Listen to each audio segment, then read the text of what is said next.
Hai, salam sejahtera dan apa khabar semua? Saya Cikgu Taja.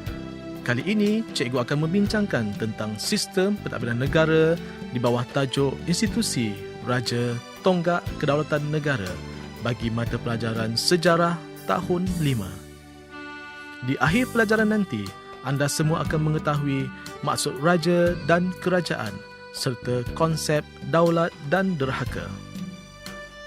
Tahukah peristiwa apa yang anda lihat dalam video ini? Ini merupakan peristiwa istiadat Pertabalan Sultan Perak Darul Rizwan yang ke-35 iaitu Duli Yang Maha Mulia Paduka Seri Sultan Nazrin Muizzuddin Shah Ibni Almarhum Sultan Azlan Muhibbuddin Shah Al-Maghfurullah.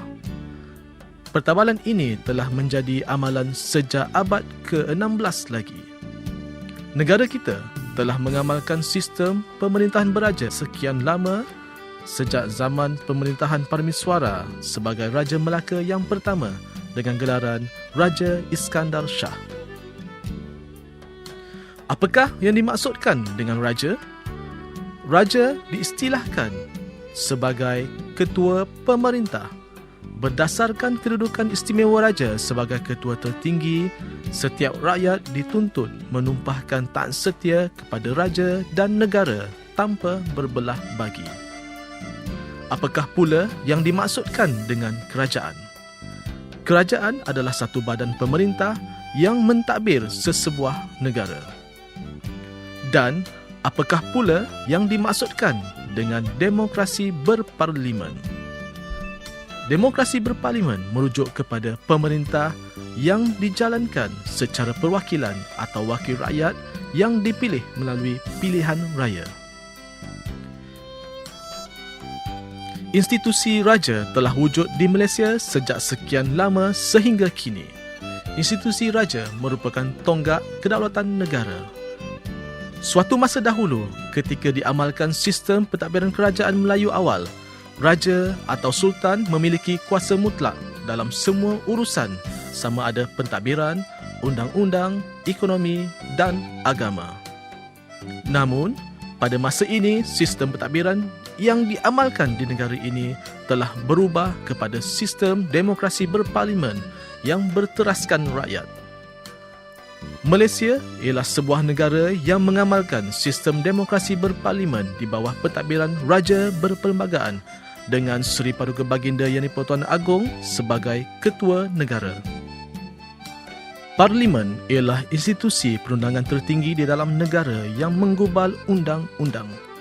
Parlimen Malaysia terdiri daripada Seri Paduka Baginda Yang di-Pertuan Agong, Dewan Negara dan Dewan Rakyat.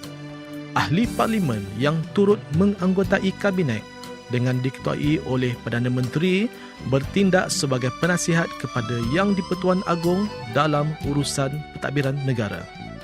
Apakah perbezaan antara Yang di-Pertuan Agong dengan Raja dan Sultan yang ada di negeri-negeri? Yang di-Pertuan Agong ialah ketua negara yang dipilih daripada kalangan raja dan sultan secara bergilir-gilir setiap 5 tahun.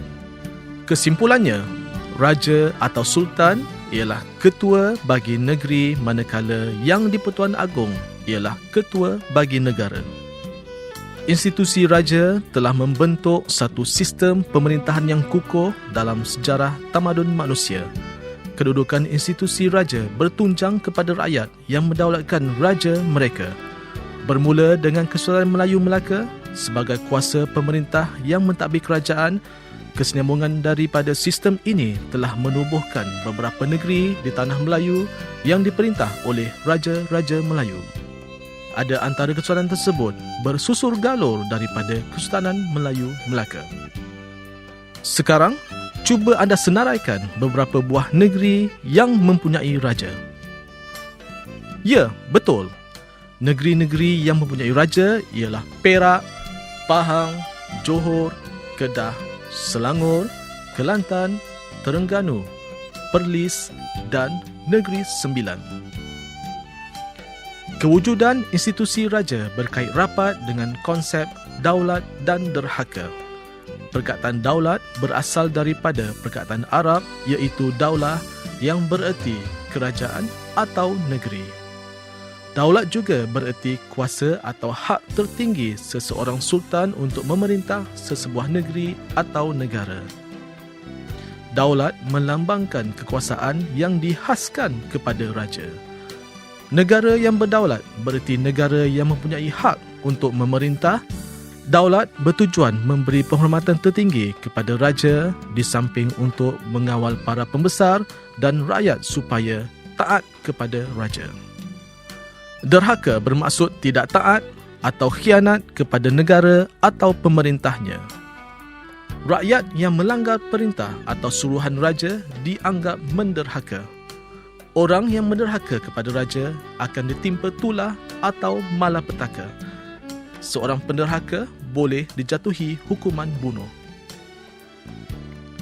Institusi raja, tonggak kedaulatan negara, adalah satu frasa yang melambangkan keamanan sesebuah negara.